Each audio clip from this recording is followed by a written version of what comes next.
Charlene Cotton says HIV saved her life, not something you hear very often. My life before HIV was a sad story.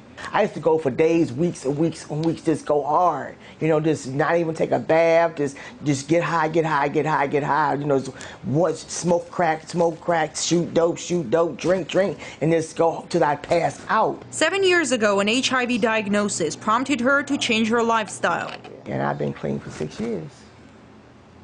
And that's been, HIV started the ball of my new life. Now she takes a cocktail of HIV-fighting drugs every day and says it's like fighting any other disease. But the international community thinks differently. AIDS, which the United Nations says has killed 25 million people, is classed as a global epidemic. There are, however, some scientists in the minority who counter this view. HIV is just another retrovirus. We know hundreds of them. Professor Duesberg from the University of California in Berkeley says the world has been brainwashed into thinking AIDS is an infectious disease. Most scientists don't share his views.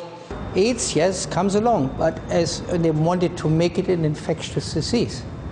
But it's a lifestyle disease. Over 20 million Americans, that's almost 10%, take illicit recreational drugs every day.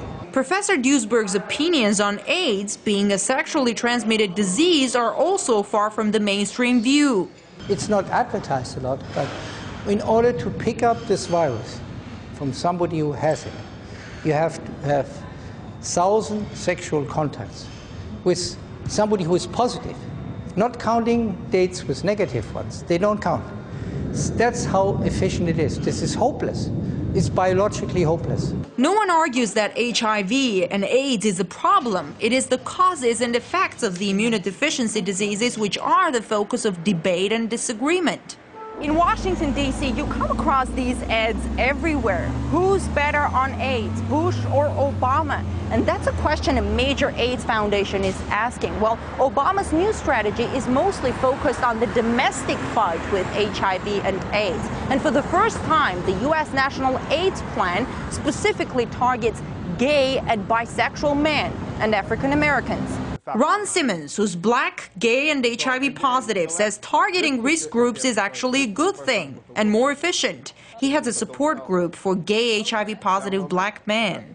I was on the cusp of the wave of the sexual revolution, so I had done a lot of stuff, you know, with a lot of men. I sort of knew that.